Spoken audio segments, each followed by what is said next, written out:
Salut à tous, j'espère que ça va pour vous. On se retrouve pour une nouvelle vidéo pour parler cette fois du henné, et notamment du henné neutre.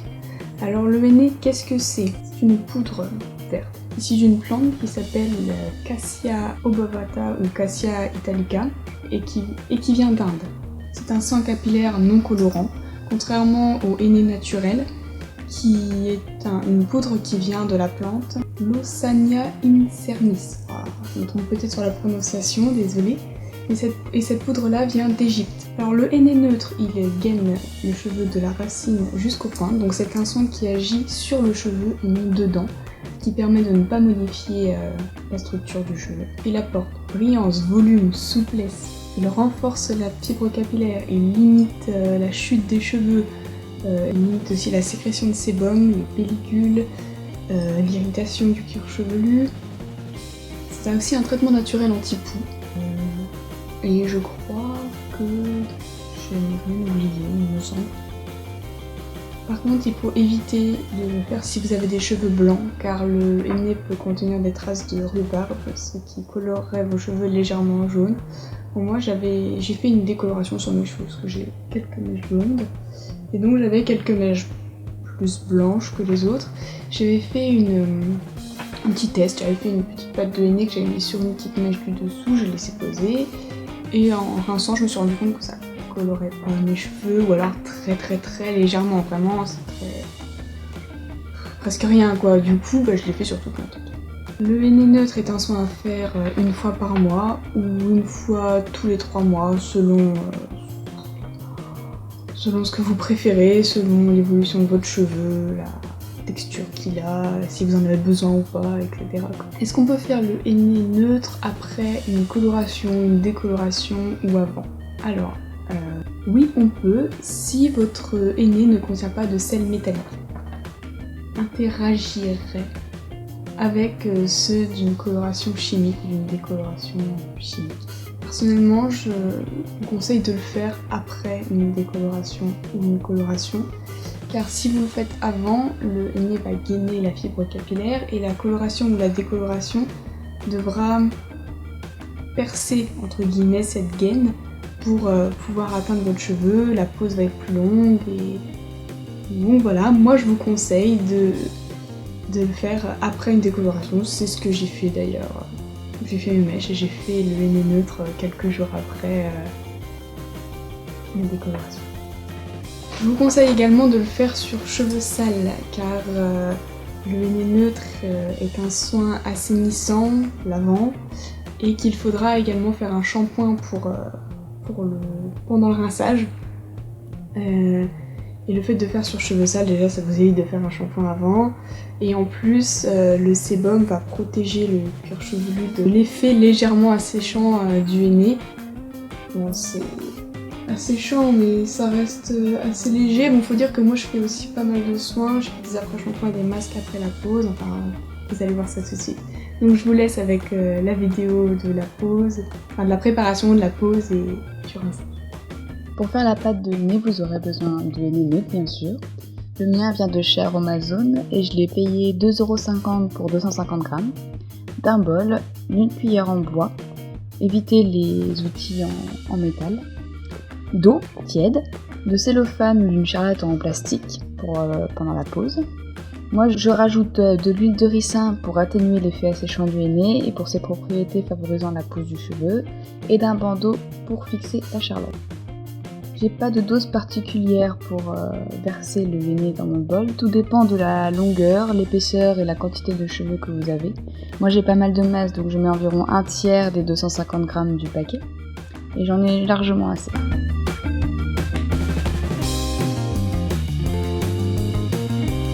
Ensuite j'ajoute l'huile, je mets juste un filet, pareil j'ai pas spécialement de dose.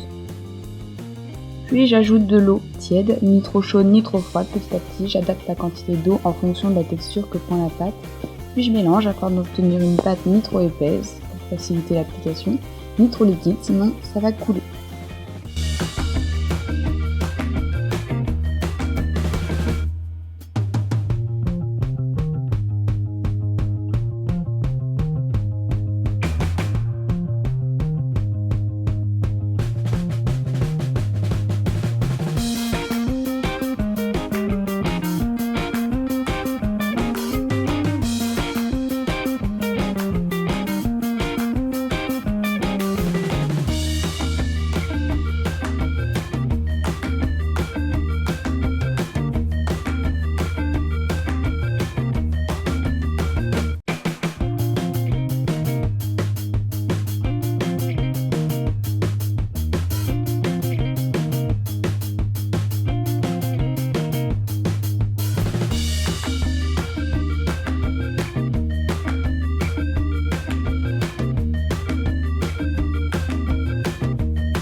commence d'abord par démêler mes cheveux.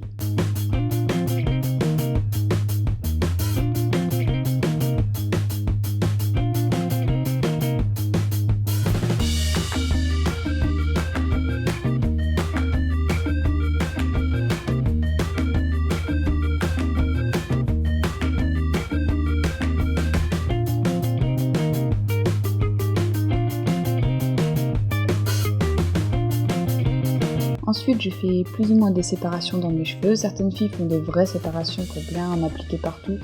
Moi non, je trouve ça trop long en fait, donc je fais juste attention à en mettre bien sur toute ma tête. Une fois les séparations faites, je prends un pinceau du même style que ceux qu'utilisent les coiffeurs. Mais vous pouvez très bien utiliser vos doigts, hein, ça ne tâche pas. Et ensuite, j'applique bien en racine pour commencer le henné partout sur mon crâne.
Et pour les longueurs et les pointes, j'y vais avec mes doigts en faisant bien attention à en mettre partout.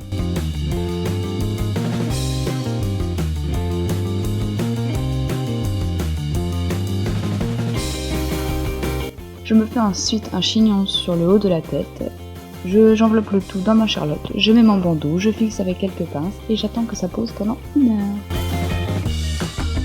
Je commence par retirer les pinces, etc. Puis je rince abondamment jusqu'à ce que l'eau soit la moins verte possible.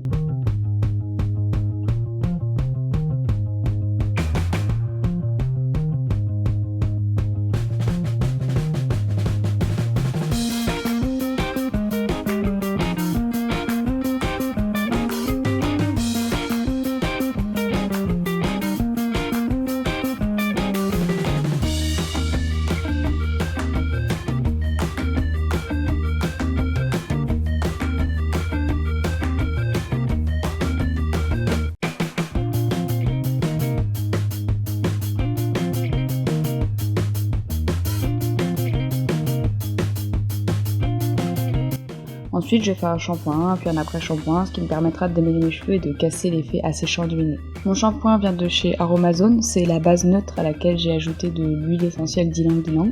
Et mon après-shampoing, je l'ai fabriqué à partir d'ingrédients que j'ai également achetés sur Aromazone. Ne vous fiez pas aux bouteilles, ce sont des anciennes qui me servent pour une petite recette.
Ensuite, je viens poser un masque.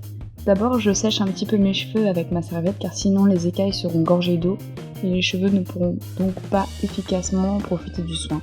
En plus, pendant la pose, ça va couler et ça sera désagréable. Le masque vient comme le reste de chez Aromazone et comme le shampoing, c'est la base neutre à laquelle j'ai ajouté de l'huile essentielle d'ylang-ylang. Je laisse poser le masque pendant encore 1 heure et je viens rincer tout simplement.